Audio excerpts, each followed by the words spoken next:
You got Mac and Mac guys. Oh, Johnny Mac took a powder. Maybe took a power hit. I don't know what the hell happened to my partner, John McMullen. But he'll be back with us in a second. In the meantime and in between time, I get to talk to the voice of the Eagles in Espanol. You hear him on WIP as well. Rickie, Ricardo, and I'm glad to say, your goatee game is looking good there, Ricardo. Not too shabby. You got I go big and white. You go well trimmed and dark. We're a nice contrast between each other. It's the off season. You know, the Yankees' facial hair policy doesn't count in the off season, Jody. So, are you sure that the Yankees don't have people out there keeping an eye on you? Are you an Instagram guy? You putting pictures up? They're gonna know that are you allowed? Is it written in your contract? You are allowed to have a goatee during the off season. I think I can go no further than this. But if I keep it nice and trimmed and keep it this way, I think everybody's all right with it. Looks good, my friend. All right, Eagles are 5-0, and that's kind of what John and I do. We point out what the Eagles are doing really well. God, we sung the praises of Jalen Carter for 20 minutes in our first hour tonight on how just eye-catchingly dominant he's been for a rookie 5 games into a season, how good he is. But we also point out the shortcomings and what could be improved. That the catchphrase in football now these days, clean up. We can still clean some things up, and the Eagles have some things they can clean up, but it always has to end with comma, but they're 5-0. Do they look like a 5-0 team to you? We know they are. Do they look it? No, and that's in a weird sort of way, it's a good thing. And I've been saying this all along. Somehow this team, in my opinion, without playing a full game where in every phase they play up to their capability or potential, whatever word you want to use, and still they're undefeated. But no, I don't think they have looked as, in any way, shape, or form, as strong as they did last year. Not on offense. It's been sporadic. On defense, they've had their moments. They're good enough to be 5-0. Special teams especially still has a lot to be, quote unquote, like you guys say, cleaned up. But I said this on the air the other night.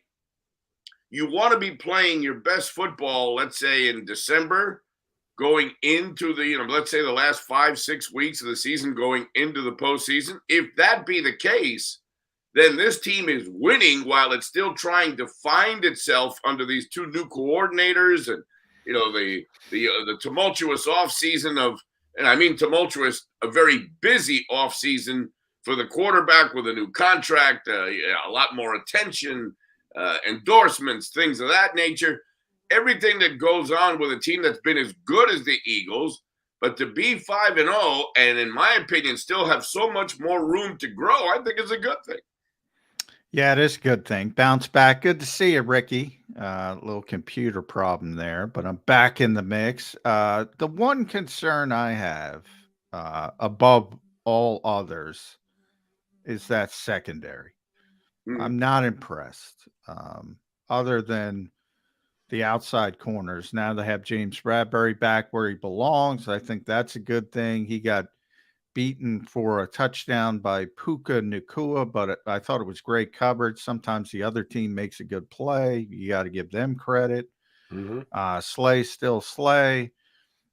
He got beat by the way, Cooper he got Kupp. beat a couple times Yeah, too. he got beat by Cooper Kupp, but I mean, Cooper Kupp's really good. Yeah. Again, sometimes you have to say, hey, the other team's got good players as well.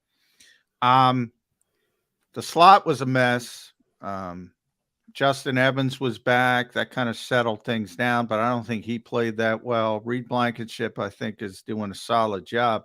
But at some point, Rickie, I think, and I don't know who, but somebody's going to try to max protect against the Eagles and just take advantage of that secondary. Can they hold up long term to get where they want to go? We all know the expectations for this team. There's nothing else. Super Bowl or bust. I think if there's any slippage between now and the end of the month, what's the trade deadline, guys? Halloween? 31st, 3 weeks from today. 3 weeks from today, the trade deadline. This team continues to win, but shows that vulnerability. I think Howie Roseman will pull the trigger on a deal to sew up that secondary. That's the one play. And John, I agree with you 100%. The one part of this team that is showing that it could leak oil at times, and the Bradley Roby, look, once Maddox is gone for the year now, it's a revolving door in that slot corner position, and that's been the most vulnerable. I think that's the one place, and I think Roseman understands this. Obviously, this season, it's Super Bowl or bust. If you've got to make one more deal, and he's got draft capital, he's got everything he needs, there's going to be somebody out there that's going to be available between now and 3 weeks to shore up that one position. Now, linebacker, up and down. If they don't sign Cunningham, and who's the other guy that retired that tried to bring in? Miles Jack. Miles Jack. They don't make those moves to at least take a look at some veteran guys. The linebacker position, although the way they play defense it's not, I don't know, they don't need a Lawrence Taylor and a Carl Banks, or you don't need top notch. You only may rest in peace Dick Butkus. But that's the one piece that I think really needs to be addressed, because you're right, whether it's max protect or whether we get, Brock Purdy with George Kittle over the middle and Ayuk. And once you get a team that can really, really burn you, that's the one position, and that's the one place on the field over the middle where I think the Eagles are very, very vulnerable. And doubling down on the linebacker position, a week before last, Nicholas Morrow with a sack fest. Yes. Where he became their best pass rusher. Didn't see that one coming, but he did. And John and I kicked around. He said he kicked around on the postgame show with that. Is it a given that when Nakobe Dean comes back, he goes right back in? Or has Morrow played that well that you really have to think about maybe slow playing Nakobe back into the lineup? Yeah, this week, Morrow and Cunningham didn't light the world on fire statistically and/or Correct. watching the game. So if Nakobe is clear, you think they go right back to him as the green dot guy, and he's playing close to 100% of the snaps the same way the linebackers did last year? I thought Nakobe, the first action we saw of him this year was showing signs of maybe being that kid that we thought he'd be. I'd still do the slow play, Jody, to tell you the truth. I hate to put labels on guys, but we're another injury or two from Nakobe Dean maybe being labeled as quote unquote injury prone, which you hate to do, but your best availability is your availability. Obviously, the old saying, but I'm trying to say your best ability is your. Yeah, but wait a minute, wait a minute. Mm-hmm. He played all 32 of those snaps last year and never got hurt. No. What are you talking about, injury prone? This is the first time he's ever been hurt in his Eagle career. Well, he came out of school. His school hurt, But look, Morrow's been a godsend at times. But you're right. You really can't. You can't close the Eagle defense. I can close my eyes and say that rotation on the defensive line, it's going to do its job. You're right. You guys are absolutely right about Jalen Carter. He's been a godsend, and I think he's lifted the play of all the other Georgia guys anyway. So Fletcher being out this week, there was a hole there. You could tell this past week, Cox not being in the line. I noticed it anyway. But still, the one part of that defense that I think is going to eventually need to be addressed with a personnel move is that slot corner, and then hopefully at linebacker they can hold up as good, or maybe as if Nakobe can finally take and continue to grow and take those next steps forward, that the linebacker position can be something we don't need to worry about.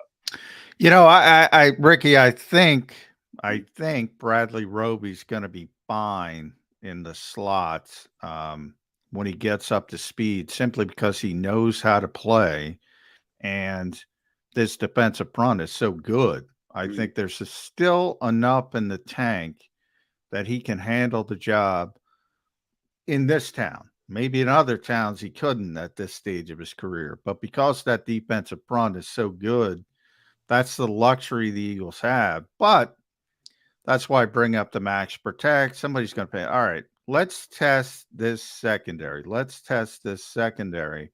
And that also includes the linebackers.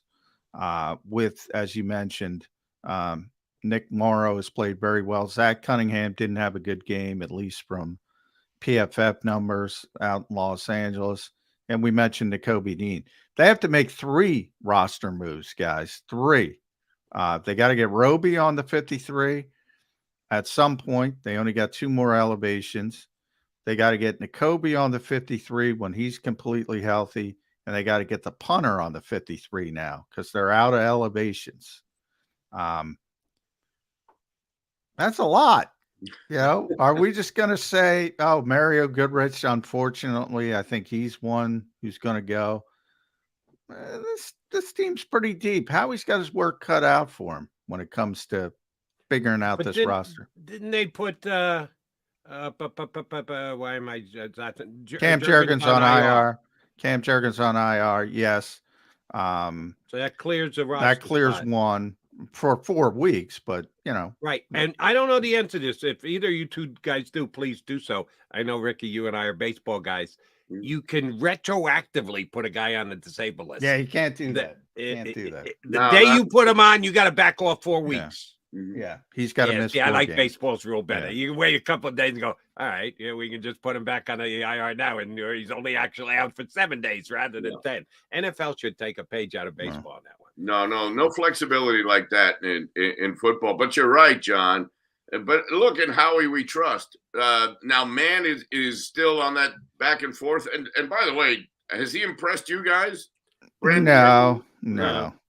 But do you really want to go through that the entire year? I've heard people say that. Just keep bringing in punters, and you get 3 elevations, and keep going that way.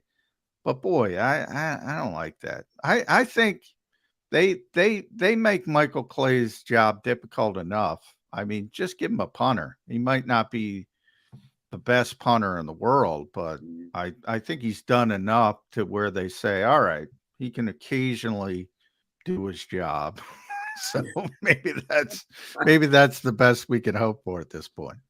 And they don't punt that much anyway, let's be honest. Yes, the kid that got his name cleared, I forget his name, the super punter. Yeah, he's the punt god. Yeah, he's been picked up by no one, and I don't understand it, Rickie, but nobody wants to go down that route. The Eagles, and guess what? The Eagles are saying thank you very much that nobody went down that route with Jalen Carter before they came up at 9. And by the way, guys, people make that comparison with what's the difference between Matt Araiza and Deshaun Watson? Really? One's a quarterback, one's a punter. Yeah, the quarterbacks they'll sell their soul for. And by the way, Cleveland's probably regretting that decision right now. Yeah. But quarterback, punter, no. Nobody's going to put up with anything. Period. End of sentence. Yeah. You're right. Yeah. So that's part of it. How is it? Let me ask you guys. How is it? And Jody, this is something really near and dear to both you and me, because I think we're both from the cradle Jet fans. Yep. How can it be that the New York Jets have never beaten the Philadelphia Eagles? Never. 0 for 13. Well, they beat them in the preseason. Oh. Right. And they tied them in the preseason too. Yeah.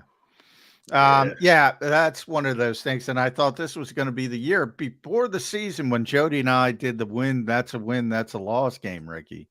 Yeah. I had the Jets as the first loss, but of course that was the Aaron Rodgers Jets. All right, but you did say you thought they could lose one of their first 5, John.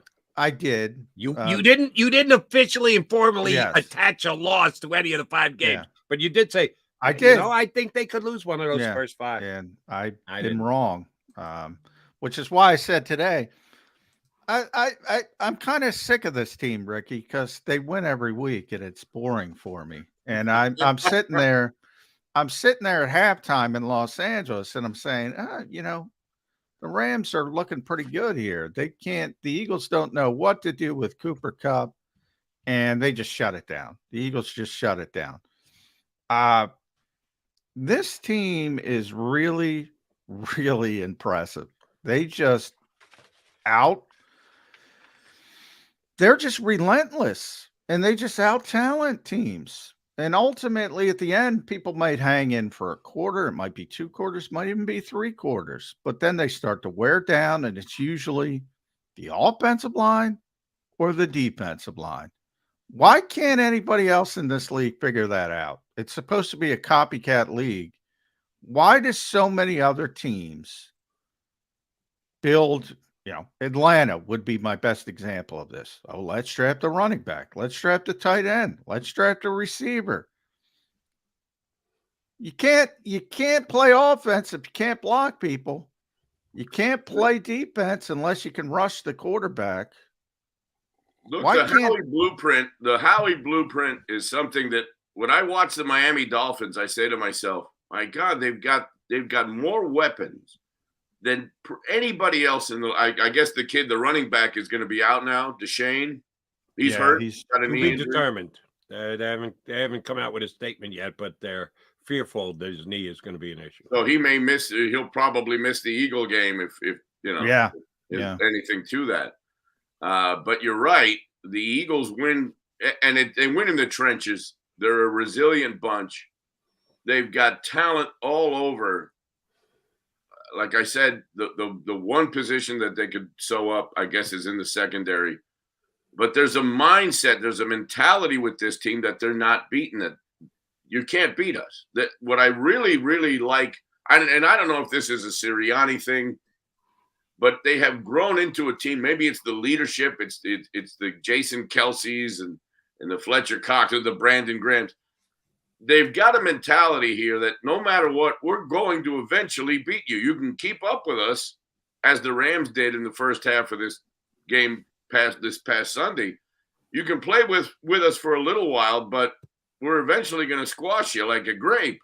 And they do that on both lines of scrimmage. So why other teams don't look at this blueprint and build from the inside out instead of the outside in, I've asked myself that question on several occasions, especially when I watch teams like the Dolphins that have so much talent, but that, the line play leaves a lot to be desired.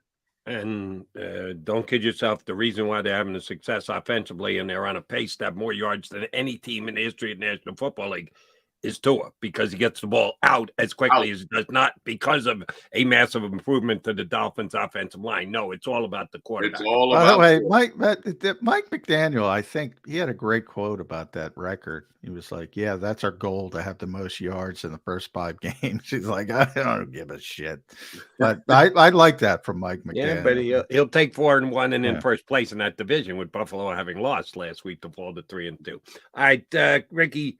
I will borrow from our friend Jim Nance a tradition unlike any other, the Jets and Eagles' 4th and final preseason game of the year, which went by the boards and bummed me out. I love the fact that they always played the last game every year, and when the Jets could lose, I go, yeah, but nobody played. Come on, it doesn't matter.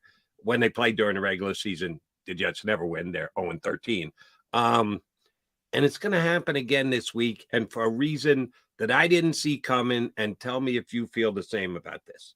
Like John said, when the schedule comes out, you put your W's and L's on there. I really thought, well, I'm on record as having said I got wagering tickets I could show you that have the Jets against the Eagles in the Super Bowl this year. That was my big off-season play to try and pick the 2 teams in the Super Bowl. That went by the boards 4 plays into the Jets season when Aaron Rodgers went down. So I had concerns for this game way back when, from an Eagle perspective, that this could be a game, first game. I thought they were going 5-0, and this could very well be their first loss. I think the Jets are in a bad position this week to even be competitive, not because they don't have Aaron Rodgers, and that's a massive drop-off to Zach Wilson, but I think this is a letdown game for the Jets. Mm-hmm. After they'll go out and win one for the Hackman, right. Mr. Hackett this week. When was the last time you remember a team rallying around an assistant coach and giving him a game ball afterwards and going berserko on the field and in the locker room afterwards? This is a letdown game for an assistant coach. A letdown game. It is. Game 6. You would think that it's because the Eagles are 5. No, it's not going to be an Eagle letdown game. It's going to be a Jet letdown game. And for an assistant coach, by the way, who's been there all of a half an hour. I mean, Right, exactly. he's only there because they wanted to lure Aaron Rodgers, Yeah. and they brought in his favorite offensive coordinator. Look, they needed whatever to motivate them this past Sunday. They got it done. But I agree with you 100. I've been telling people since Sunday. I said the Jets probably left it all on the field in Denver. Who knows for how long? It'll take them. I think they've got a bye.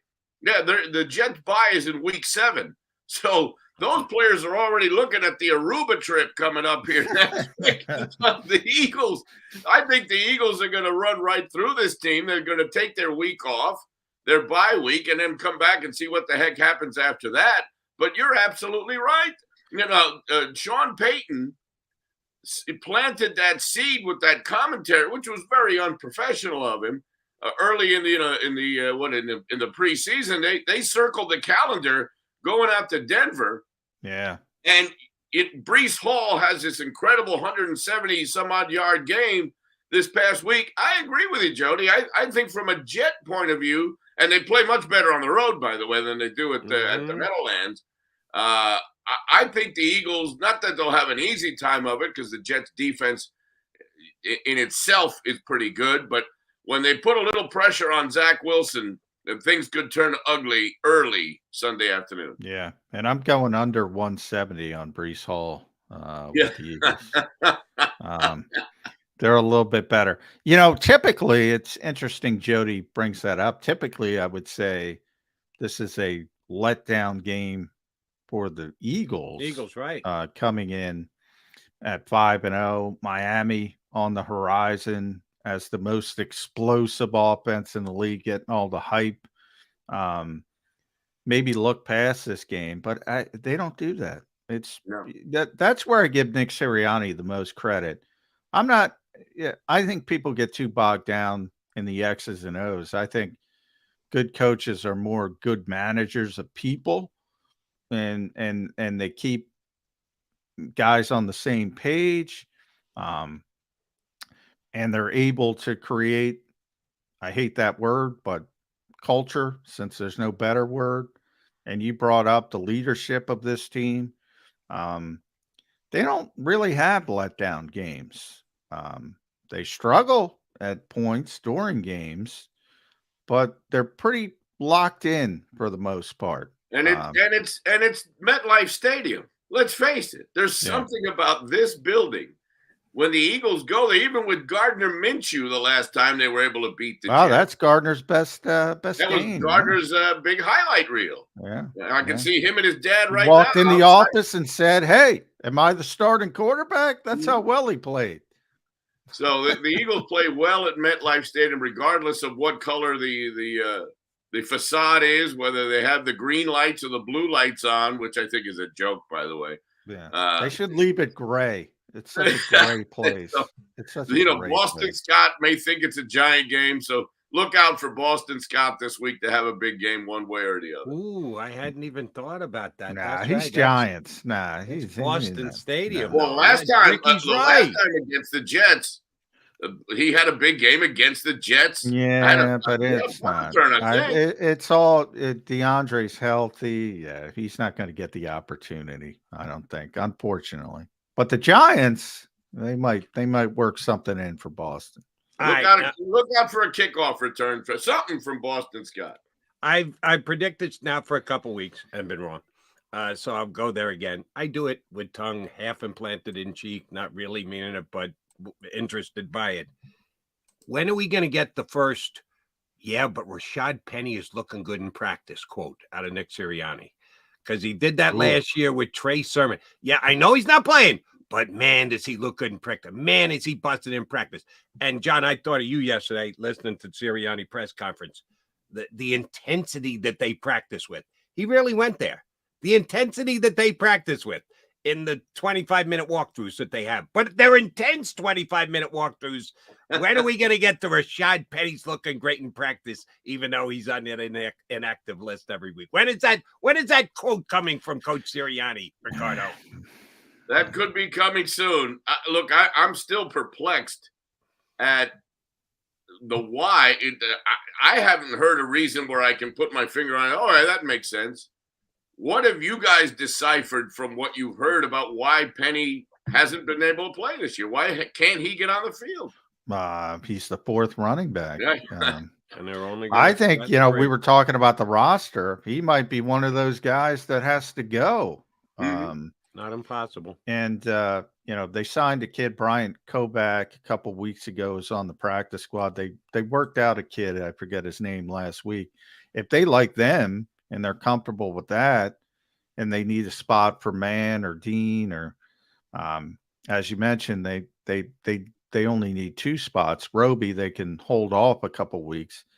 He'd be one of my first candidates to go. Goodrich would be first, then Penny, and then I don't even know who number 3 would be. But those would be the first 2 names that crop up for me: Mario Goodrich and Rashad Penny.